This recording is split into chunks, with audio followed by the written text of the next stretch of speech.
السلام عليكم ورحمة الله. أشهد أن لا إله إلا الله وحده لا شريك له وأشهد أن محمدا عبده ورسوله. أما بعد فأعوذ بالله من الشيطان الرجيم.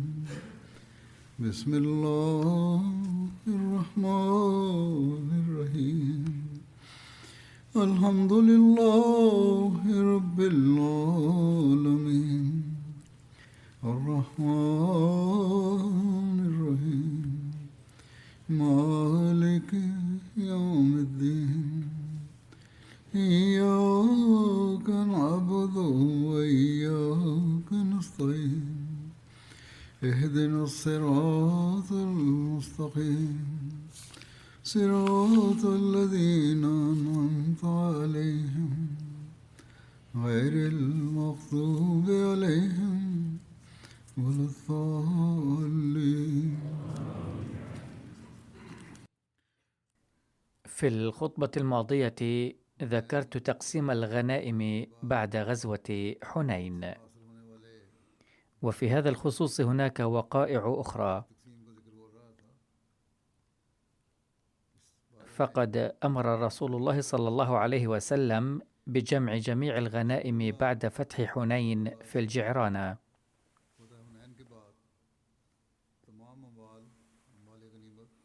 ثم توجه إلى الطائف، وعاد من الطائف إلى الجعرانة بعد شهر تقريبا، ولم يقسم أموال الغنائم على الفور حتى بعد وصوله، بل انتظر عددا من الأيام. ووفقا لبعض الروايات انتظر 13 أو 14 يوما، أملا أن يعود بنو هوازن تائبين فيعيد إليهم أهليهم وأموالهم ومواشيهم. فبينما كان النبي صلى الله عليه وسلم ينتظرهم، كان بنو هوازن في حيرة من أمرهم، يتساءلون عما إذا كان قدومهم سيجدي نفعا أم لا. وبعد انتظار طويل، حين رأى النبي صلى الله عليه وسلم أنهم لا يعودون، وزع الغنائم والأسرى.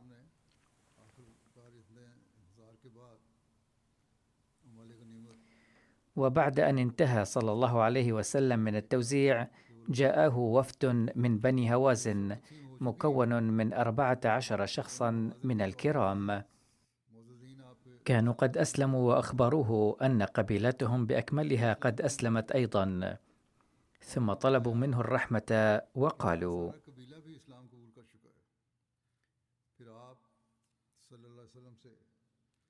يا رسول الله، نحن أهل شرف وعزة،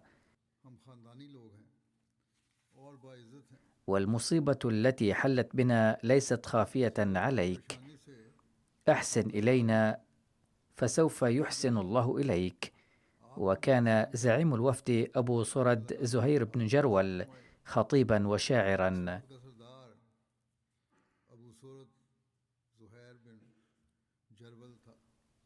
فقد تحدث بأسلوب مؤثر وجذاب طالبا الرحمة من النبي صلى الله عليه وسلم، فقال: يا رسول الله، في الأسرى خالاتك وعماتك وأخواتك اللاتي ربينك وأطعمنك وسقينك. قال: ذلك لأن النبي صلى الله عليه وسلم قد قضى فترة رضاعته في قبيلة بني سعد وتربى فيهم،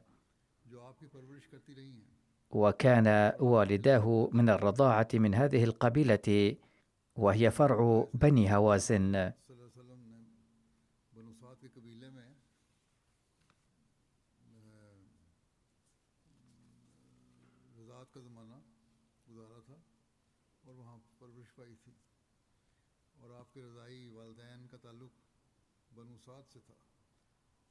وأضاف: لو كنا قد أرضعنا ملك غسان حارث بن أبي شمر أو ملك العراق النعمان بن المنذر، ثم أصابتنا مثل هذه المصيبة لرحمونا حتما. أما أنت فتفوق الجميع رحمة وأنت جواد كريم. ثم أنشد قصيدة في مدح النبي صلى الله عليه وسلم مثنيا عليه. وكان في الوفد عم النبي صلى الله عليه وسلم من الرضاعة أيضا، فتحدث هو الآخر بمشاعر مختلطة وقال: رأيتك في طفولتك عندنا وكنت خير الناس، ثم تشرفت بزيارتك في شبابك ولم أجد أحدا أكثر منك نبلا وكرامة. أنت خير متجسد وبحر من الجود والسخاء، نحن من أهلك ومن عائلتك، فأحسن إلينا وسيجزيك الله على إحسانك هذا حتما.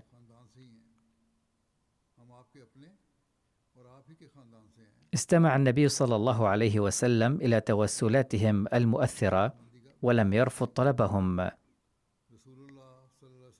بل قال: قد انتظرتكم طويلا حتى تيقنت أنكم لن تأتوا، والآن كما ترون لم يتبقى عندي إلا القليل من الأسرى، فقد تم توزيع الباقين، وأحب الأمور إلي هي الأصدق.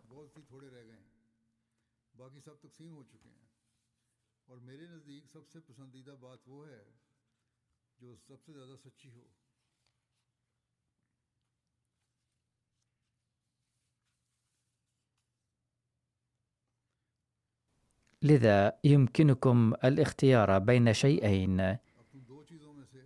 إما الأسرى من الرجال والنساء، وإما الأموال والأمتعة، فلكم أن تختاروا ما تريدون منهما.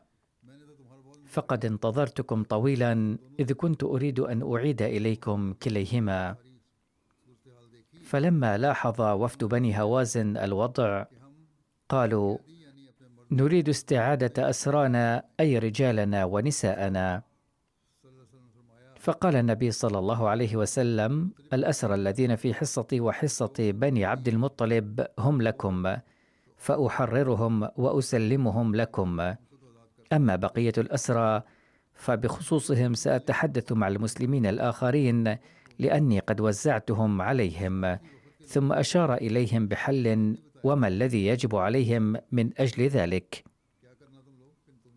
وقال: قوموا أمام الناس بعد صلاة الظهر وقولوا: إنا نستشفع برسول الله صلى الله عليه وسلم إلى المسلمين، وبالمسلمين إلى رسول الله صلى الله عليه وسلم، لإطلاق سراح أبنائنا ونسائنا. وأعلنوا أمام المسلمين أنكم أسلمتم وأنكم إخوتهم، فسوف أشفع لكم عند الناس. يظهر هنا أسلوب النبي صلى الله عليه وسلم الكريم في الجود والكرم،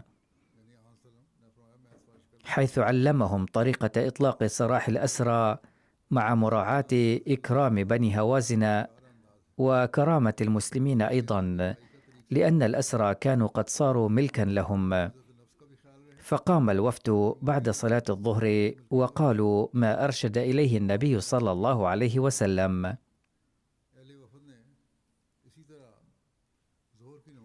وبحسب رواية البخاري قام النبي صلى الله عليه وسلم فقال موجها الخطاب في الناس: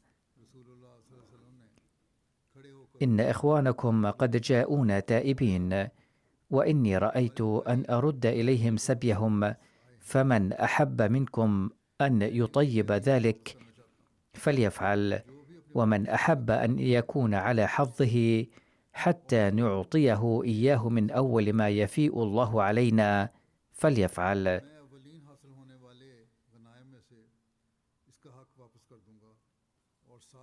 ثم أعلن صلى الله عليه وسلم إعادة الأسرى الذين كانوا في نصيبه ونصيب بني عبد المطلب. كان الصحابة رضوان الله عليهم يحبون النبي صلى الله عليه وسلم أكثر من أرواحهم، وزوجاتهم وأولادهم ووالديهم، فقالوا: يا رسول الله، نعيد لبني هوازن أسراهم من أجل رضاك طواعية وسرورا.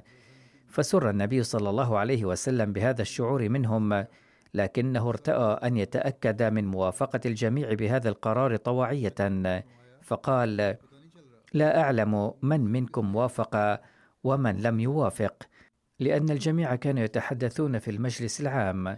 فارجعوا وليأتني زعماؤكم وعرفاؤكم لبيان موقف قومكم. فأعرب الجميع لعرفائهم عن رضاهم بإعادة الأسرى بطيب خاطر، فأخبر عرفاؤهم النبي صلى الله عليه وسلم بذلك، وهكذا من النبي صلى الله عليه وسلم هذه المنة العظيمة على هؤلاء القوم الأعداء، وأعاد لهم أسراهم كلهم دون أي مقابل. كما راعى النبي صلى الله عليه وسلم مشاعر أصحابه المخلصين المحبين، ووعدهم بإعطاء 6 من الإبل مقابل كل أسير. وقدم سيدنا عمر رضي الله عنه نموذجا رائعا لحبه وطاعته لرسول الله صلى الله عليه وسلم، فإنه لم يكن حاضرا عند إعلان إطلاق سراح الأسرى، وعندما عاد رأى العبيد يرقصون فرحا، فسأل عن ذلك، فقيل له: إن النبي صلى الله عليه وسلم قد أطلق سراح جميع الأسرى. فلم يرى عمر رضي الله عنه حاجة لتحري الأمر، بل قال على الفور لابنه: يا عبد الله، اذهب واعتق جاريتي التي وهب لي إياها رسول الله صلى الله عليه وسلم.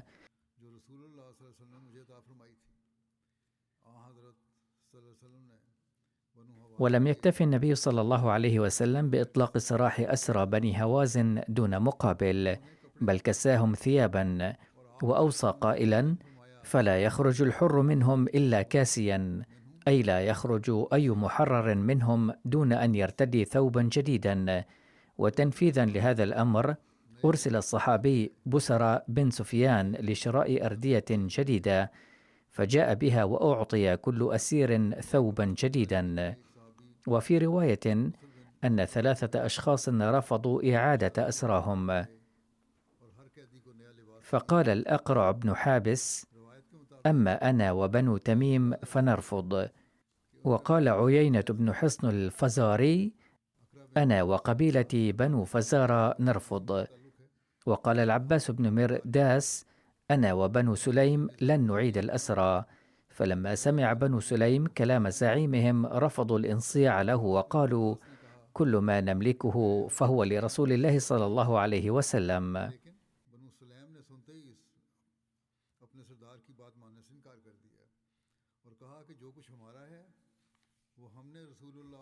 وفي بعض الروايات أن النبي صلى الله عليه وسلم قال: إن جميع أسرى بني هوازن أحرار، ومن لا يرغب في تحرير أسيره فليعتقه، وسنعطيه 6 جمال فتية من بيت المال. فرضي بذلك كل أولئك الذين كانوا مترددين في إعادة الأسرى، وهكذا حرر 6000 أسير لبني هوازن.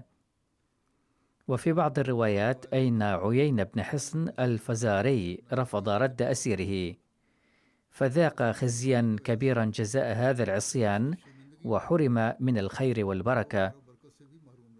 ورد أن النبي صلى الله عليه وسلم لما رأى أن الجميع أعادوا أسراهم إلا عيينة قال: كتب الله له الخسران. وكان قصة أسيره أن عيينة أخذ امرأة عجوز كأسيرة بدلا من امرأة شابة، وعندما سئل عن ذلك قال: إن أهلها عندما سيأتونني لفدائها سيدفعون لي فدية كبيرة، لأن لها أولادا كثيرين. فلما أطلق سراح جميع الأسرى ورفض عيينة تحرير هذه العجوز، جاء ابنها وقال: سرح أمنا ولك 100 ناقة. فظن عيينة أن الابن سيزيد في فدائها، فرفض العرض، فعاد الابن ولم يرجع. وبعد قليل أدرك عيينة أن الابن لن يعود، فذهب إليه بنفسه وقال: هل ستعطيني ما عرضته علي من الإبل؟ قال الابن: سأعطيك الآن 50 ناقة فقط. فظل عيينة يستزيد، وظل الفتى ينقص من عرضه حتى وصل إلى 10 إبل. وأخيرا قال عيينة: خذ هذه العجوز مجانا. فقال الفتى لعيينة: لقد أمر رسول الله صلى الله عليه وسلم بتحرير كل أسير وكساه ثوبا، ولكن هذه العجوز حرمت من الثوب، فأعطها ثوبا. فقال عيينة: ليس عندي شيء وأنا جد فقير. لقد قال ذلك طمعا، ولكنه خسر القضية. إذا لم يزل الفتى مصرا وما فارقه حتى أخذ منه شمل ثوب. فرجع مع أمه الأسيرة وثوب لها، ولما ولى قال: إنك لغير بصير بالفرص.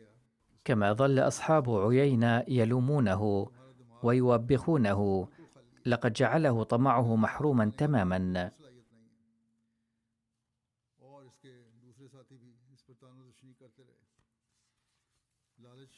وورد عن إسلام مالك بن عوف زعيم بني هوازن أن النبي صلى الله عليه وسلم سأل وفد بني هوازن عن زعيمهم مالك بن عوف: أين هو؟ قالوا: إنه في الطائف مع بني ثقيف.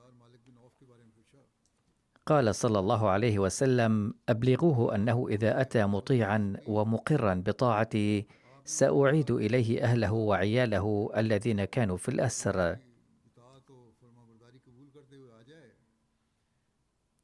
وفي بعض الروايات أن النبي صلى الله عليه وسلم كان قد أمر بألا يوزع أهله وعياله على أحد كعبيد، فأقيموا في مكة عند أم عبد الله بنت أبي أمية.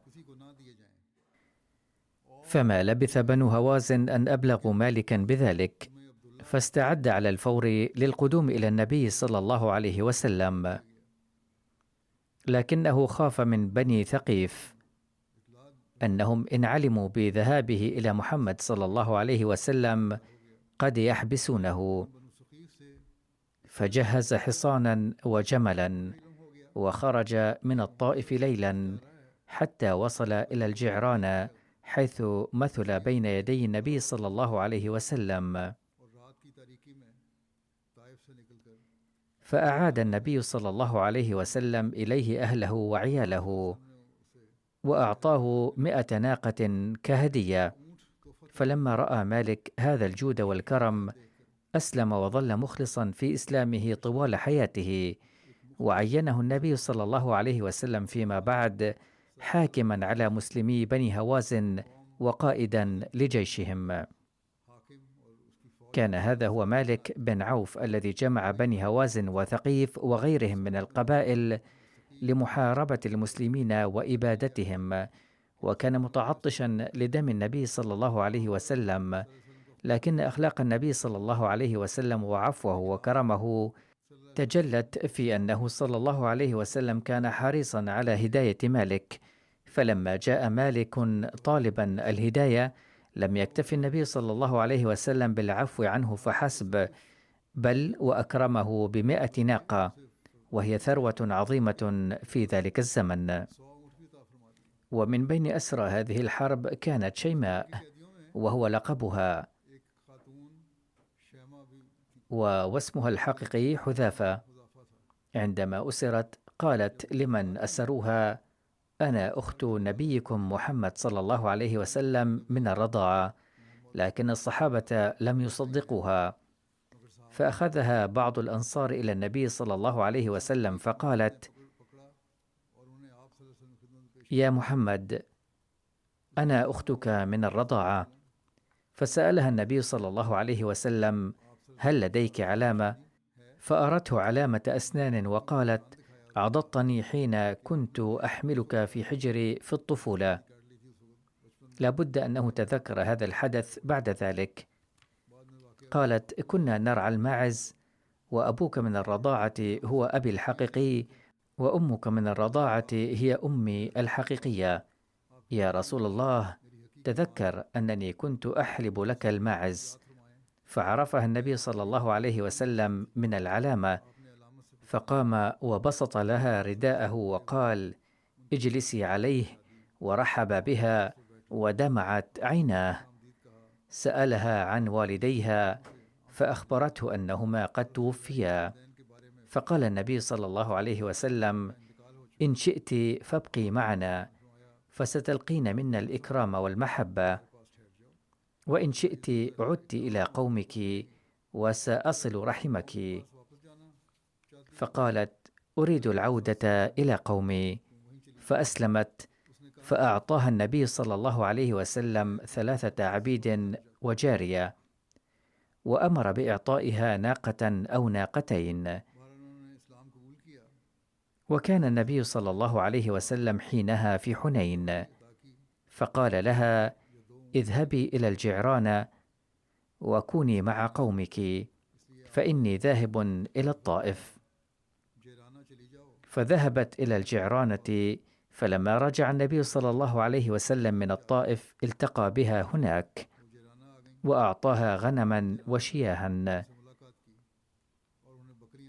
وفي رواية أخرى قال النبي صلى الله عليه وسلم لها: اطلبي ما شئت يعطى لك، واشفعي في من شئت تقبل شفاعتك. فشفعت شيماء أخته من الرضاعة في رجل من قومها بني سعد يدعى بجاد، كان قد قتل مسلما وأحرقه ثم فر هاربا، لكن الصحابة أمسكوه. فلما توسلت شيماء في عفوه عفى عنه النبي صلى الله عليه وسلم.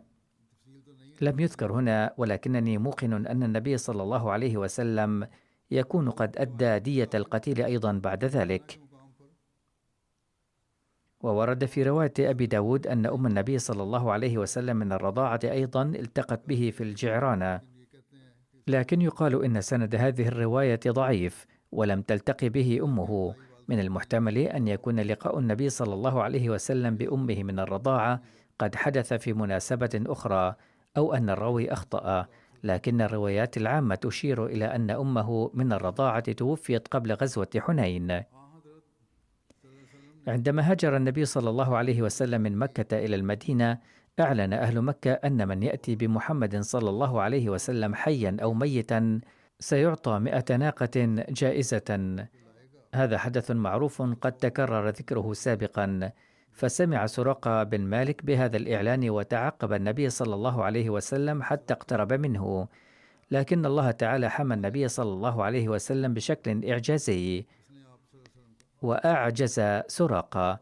حينها قال له النبي صلى الله عليه وسلم: يا سراقة، كيف بك إذا لبست سواري كسرى؟ وطلب سراقة من النبي صلى الله عليه وسلم أمانا خطيا، وفي الجعرانة حضر سراقة حاملا ذلك الأمان وأسلم. في هذه المناسبة ورد ذكر نذر سيدنا عمر رضي الله عنه. عرض سيدنا عمر رضي الله عنه على رسول الله صلى الله عليه وسلم قائلا: يا رسول الله، في عصر الجاهلية نذرت أن أعتكف يوما في المسجد الحرام، فماذا تقول؟ فقال النبي صلى الله عليه وسلم: اذهب ووفي بنذرك. فذهب سيدنا عمر رضي الله عنه وأتم نذره.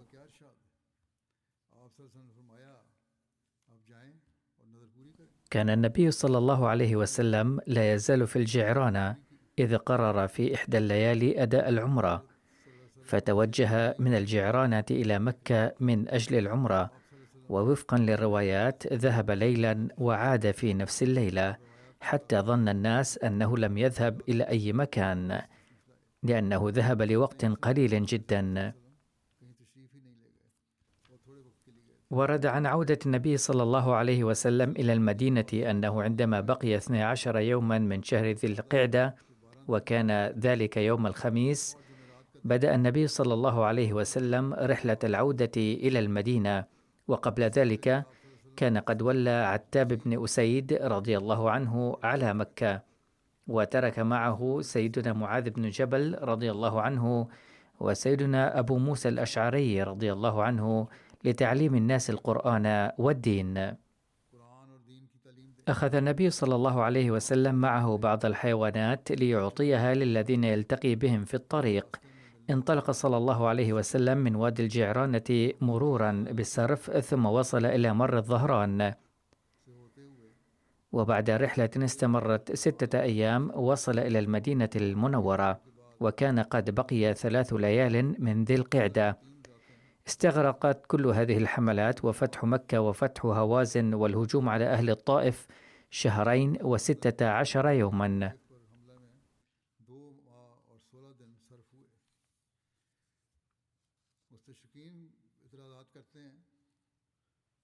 يثير المستشرقون اعتراضات على فتح مكة وغزوة حنين وغزوة الطائف وغيرها، ومع أنهم لم يجدوا شيئا حقيقيا يستحق الاعتراض عليه، إلا أن لديهم اعتراضا أو 2 سأذكرهما.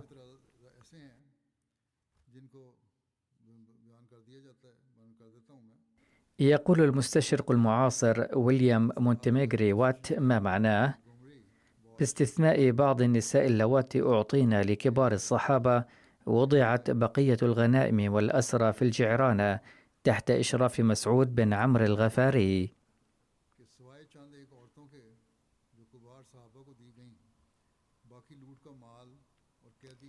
ويقول السيد ويليام موير ما معناه: من بين الأسرى 3 نساء جميلات أحضرنا إلى محمد صلى الله عليه وسلم، فأعطى واحدة منهن لعلي وأخرى لعثمان والثالثة لعمر رضي الله عنهم.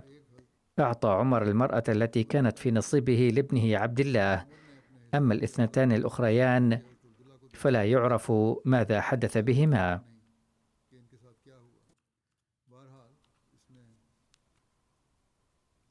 على أي حال، يقول هذا المستشرق في بيانه تاريخ النبي صلى الله عليه وسلم: إن هذا يكشف تاريخ محمد صلى الله عليه وسلم بعمق، بأنه أعطى هؤلاء الفتيات الأسيرات لمن كان أحدهم والد زوجته و2 منهم أزواج بناته، أي أنه أكرم أقرباءه بإعطائهم أولا.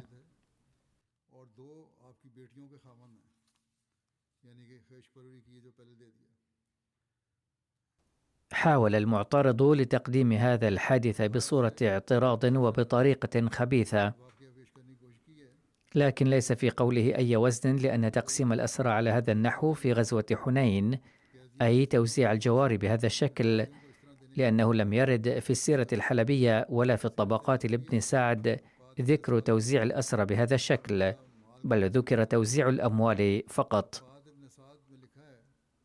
وقد جاءت في الطبقات لابن سعد أن المسلمين حصلوا في ذلك اليوم على 6000 أسير. جاء المشركون بعد إسلامهم إلى النبي صلى الله عليه وسلم وقالوا: يا نبي الله، أنت خير الناس، لقد أسرت أموالنا ونساءنا وأطفالنا. فقال النبي صلى الله عليه وسلم للمسلمين: من كان عنده شيء منهم وكان راضيا برده بطيب خاطره فذلك خير، ومن لم يرضى فليسلمه إلي وسيكون دينا علينا، وإذا حصلنا على شيء سنسدد هذا الدين. قالوا: يا نبي الله، نحن راضون وموافقون. فقال صلى الله عليه وسلم: لا أعلم، قد يكون بينكم من لا يرضى بذلك كما ذكرت من قبل، فأرسلوا ممثليكم ليخبروني بهذه الموافقة.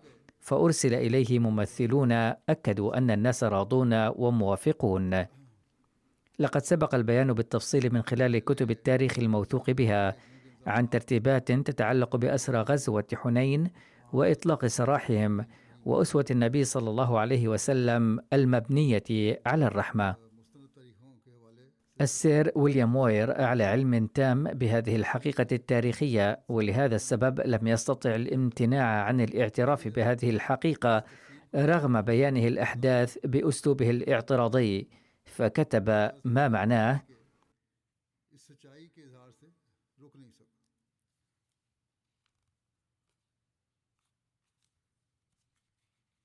لقد أطلق سراح جميع أسرى حنين. إذن إن بيانه هذا بحد ذاته يدحض اعتراضه. إن دراسة وقائع هذه الغزوة توحي بجلاء أن الأسرى سلموا في البداية إلى الصحابة للإشراف عليهم، لكن من الواضح أيضا أنه بعد وضع الترتيبات النهائية أرسلوا جميعا إلى الجعرانة تحت إشراف مسعود بن عمرو الغفاري. وعندما عاد النبي صلى الله عليه وسلم من الطائف وتفاوض مع قبيلة هوازن، أطلق صلى الله عليه وسلم سراح كل أسير بسبب رحمته كان لدى كل شخص. كل هذا مذكور في البيان الذي ذكرته من قبل، والمستشرق المعروف مونتيميغري وات على علم تام بهذه الحقيقة، لأنه يكتب في المكان نفسه ما معناه. يبدو أن الذين سمعوا بهذه الأحداث بعد فترة طويلة من محمد صلى الله عليه وسلم بالغوا فيها، أو من المحتمل أن تكون هذه القصص مختلقة ومصطنعة. وإن اعتراضا آخر أثاره مارغوليس حول مالك بن عوف النصري زعيم الطائف قائلا إنه أي مالك بن عوف أجبر على الإسلام قسرا، مع أنه لا أساس مطلقا لاعتراض مارغوليس هذا، بل هو مثال على موقف المستشرقين العام تجاه سيرة الرسول الكريم صلى الله عليه وسلم، وكيف أنهم يدخلون شائبة الجبر والإكراه حتى على حادث تظهر فيه رحمة للعالمين، الأمر الذي ليس له أي علاقة بالحقيقة على الإطلاق. تفصيل هذه الواقعة مذكور في سيرة ابن هشام أن النبي الرحمة للعالمين صلى الله عليه وسلم قبل طلب وفد هوازن حين طلبوا الرحمة منه صلى الله عليه وسلم، وأعاد لهم أسراهم وأموالهم كما ذكر سابقا. وتذكر صلى الله عليه وسلم أيضا مالك بن عوف الزعيم الموجود في الطائف، فسأل عنه: ما أخبار مالك بن عوف؟ قيل له إنه مع ثقيف في الطائف، فتجلت رحمة النبي صلى الله عليه وسلم مرة أخرى من أجل مالك بن عوف، وقال صلى الله عليه وسلم: اذهبوا وأخبروه أنه إذا أسلم سيعاد له أهله وأمواله، وليس هذا فحسب، بل قال سيعطى 100 من الإبل أيضا. الأمر الجدير بالملاحظة هنا هو أن النبي صلى الله عليه وسلم كان المنتصر، ولا يحتاج إلى أي غرض أو فائدة من مالك بن عوف، ولا يتحمل أي مسؤولية تجاه مالك بن عوف بموجب أي قانون حتى بقدر ذرة، ولكن بدافع رحمته الأزلية أرسل له رسالة بقبول الإسلام، ووعده بإعادة أهله وأمواله ومنحه الإبل.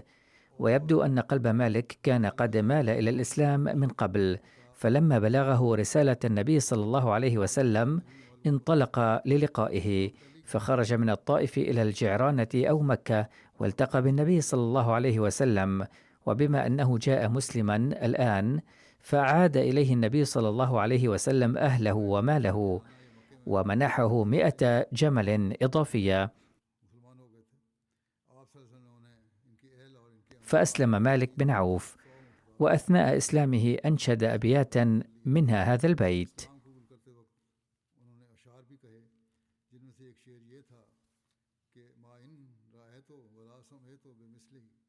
ما إن رأيت ولا سمعت بمثله في الناس كلهم بمثل محمد.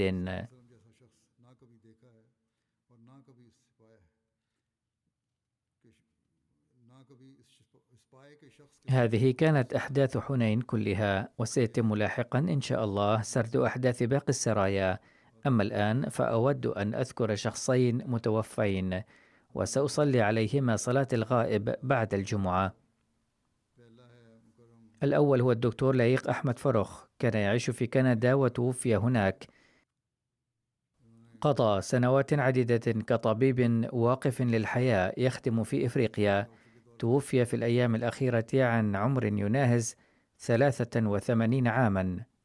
إنا لله وإنا إليه راجعون. كان الفقيد موصيا أيضا، وترك خلفه زوجة وابنا واحدا وابنتين. لقد أرسل إلى غانا في عام 1974 تحت إشراف مؤسسة مجلس نصرة جهان، واستمر يخدم هناك في المستشفى المركزي حتى عام 1978. بعد إكمال 3 سنوات من الوقف طلب العودة بسبب تدهور صحته، لكن الخليفة الثالث رحمه الله أمره أن يعمل لمدة عام آخر. كانت حالات مرضية معقدة وصعبة تحال إليه للعلاج، وكان المرحوم يحول بعض هذه الحالات إلى مستشفيات حكومية أخرى، لكن المريض كان يصر على أنه يريد العلاج من مستشفى الأحمدية ومن طبيب أحمدي فقط. فقد قام بإجراء العديد من العمليات الجراحية وكانت ناجحة بفضل الله تعالى، مع أن الأمل في نجاحها كان ضئيلا جدا.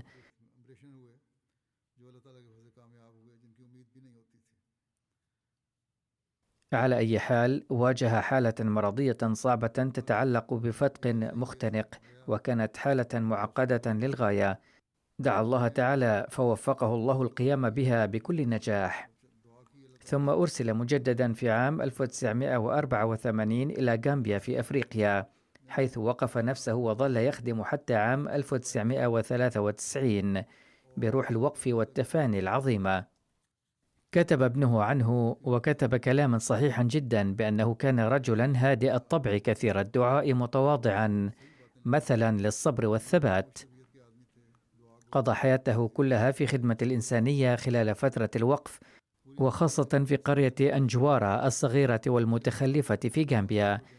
كانت الظروف صعبة للغاية، لم يكن هناك طعام ولا كهرباء ولا ماء، وكانت الحرارة شديدة، لكنه استمر في الخدمة هناك.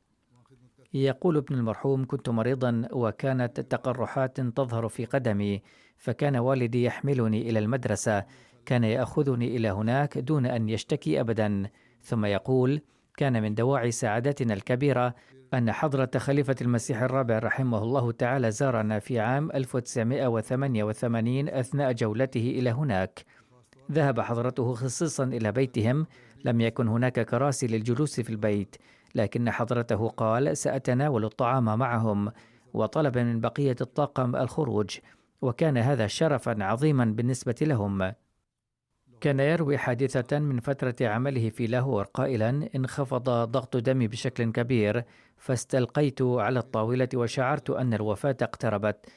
الأطباء أحيانا يبالغون في مخاوفهم ولقناعتهم أنهم يعرفون حالتهم، لكن في تلك اللحظة سمعت صوتا يقول: لم يحن وقتك بعد، ستذهب إلى كندا وهناك يأتيك وقتك. وقد حقق الله تعالى هذا الأمر بأعجوبة بعد سنوات عديدة.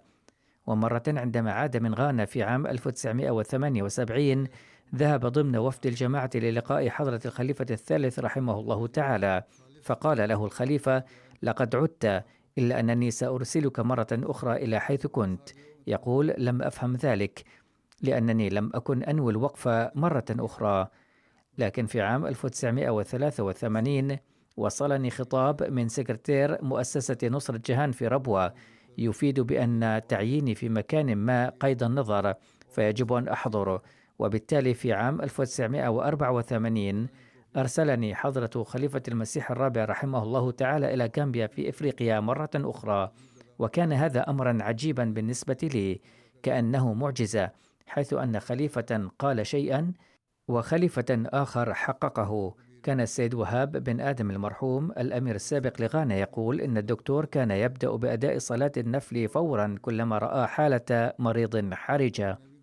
لقد عشت أنا أيضا في غانا خلال فترة إقامته هناك، وقضيت وقتا معه ورأيته بنفسي أنه كان إنسانا نبيلا للغاية، متواضعا ومكرسا للخدمة، كان يحترم الواقفين كثيرا. كان هو وزوجته مضيافين بشكل استثنائي، بل كانا مفعمين بروح الضيافة.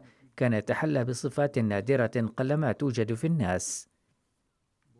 يقول السيد داود حنيف الذي يشغل الآن منصب مدير جامعة كندا وكان أمير الجامعة في غامبيا آنذاك: كان المرحوم دائما مستعدا لخدمة الإنسانية، لا يبالي إن كان الوقت ليلا أو نهارا، بل كان يرى فقط إن كان أحد في محنة فيسارع لخدمته. المنطقة التي عين في مشفى فيها كانت منطقة صغيرة جدا، وكان يتعين عليه ركوب سفينتين للوصول إلى هناك، وكانت إقامته في مخزن قديم مهجور تم تنظيفه وتحويله إلى منزل، لكنه عاش هناك بسعادة كبيرة. لم تكن هناك كهرباء ولا ماء ولا هاتف. كان يتعين عليه جلب الماء بنفسه من البئر أو النهر. كان الناس هناك يستخدمون الشموع أو الفوانيس. كان يجري العمليات الجراحية عادة في ضوء الشمس خلال النهار، وكان يعقم أدوات الجراحة على موقد يعمل بالغاز. استمر في تقديم خدماته في مثل هذه الظروف. أما اليوم فالأطباء لن يصدقوا هذا، ولن يعرفوا حتى كيف كان يتم ذلك. ذات ليلة أثناء إقامته هناك حصلت سرقة في أحد البيوت، وعند صدور الضجيج حاصر الناس اللصوص، فهاجم أحدهم بسلاحه شخصا منهم فشج رأسه، فدعي الدكتور على الفور فأجرى له عملا جراحيا في ضوء الشمعة والمصباح الذي يشتغل بالبطارية، وهو لا يتصور اليوم. فكانت العملية ناجحة بفضل الله وسلم الجريح.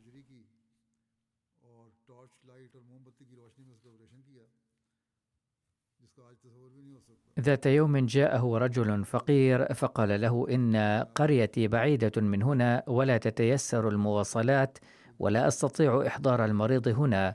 أرجو أن تأتي معي وتفحص المريض بفضلك. فقام وانطلق معه على الفور، وفحص المريض وعالجه فتحسن. حين علم بذلك عضو البرلمان في تلك المنطقة زاره في عيادته وشكره على ذلك، وبعد ذلك أيضا كلما جاء المنطقة قابله حتما، وكان يقول له: أنتم فقط تخدمون البشرية في الحقيقة. غفر الله له وتغمده بواسع رحمته، ورفع درجاته، وحفظ أهله، وألهمهم الصبر والسلوان. آمين.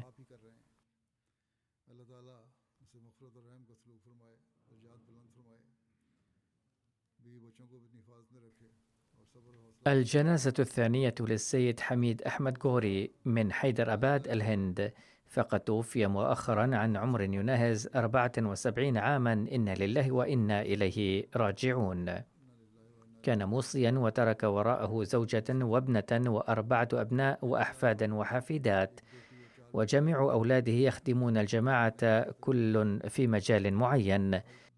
كان المرحوم الأخ الأصغر للسيد إنعام غوري الناظر الأعلى في قاديان، ووالد السيد صمد غوري الداعية الأحمدي ورئيس الجماعة في ألبانيا.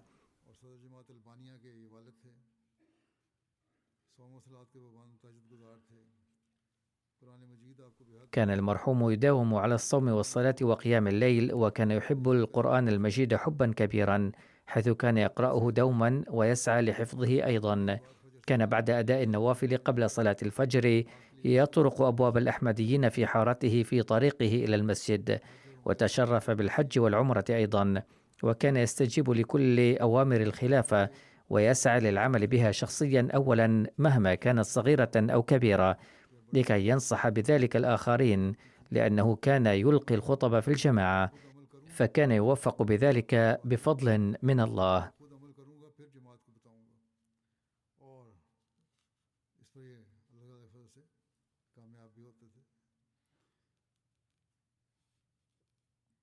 كان يداوي بالعلاج بالمثل، وادخر عنده أدوية ليقدمها للمرضى مجانا، وكان سباقا في التضحية بالمال.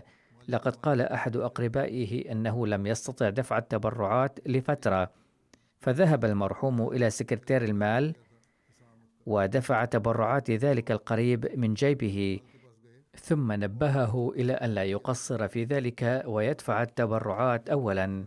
كان يهتم بصلة الرحم كثيرا، وكان يجمع الأقارب مرارا في بيته ويشاركهم في الأفراح والأتراح، وكان يحترم كثيرا المبعوثين من المركز والدعاة.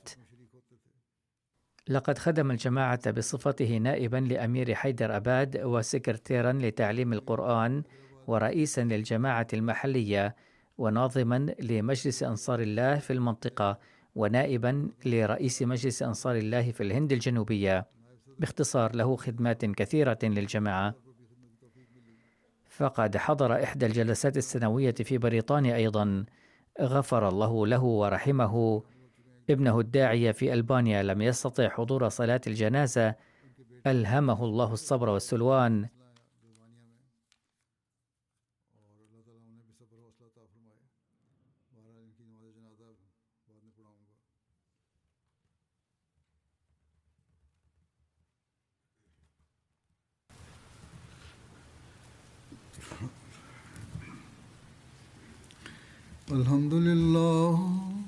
الحمد لله نحمده ونستعينه ونستغفره ونؤمن به ونتوكل عليه ونعوذ بالله من شرور أنفسنا ومن سيئات أعمالنا من يهده الله فلا مضل له ومن يضلل فلا هادي له ونشهد أن لا إله إلا الله ونشهد أن محمدا عبده ورسوله عباد الله رحمكم الله إن الله يأمر بالعدل والإحسان وإيتاء ذي القربى وينهى عن الفحشاء والمنكر والبغي يعظكم لعلكم تذكرون اذكروا الله يذكركم وادعوه يستجب لكم ولذكر الله أكبر.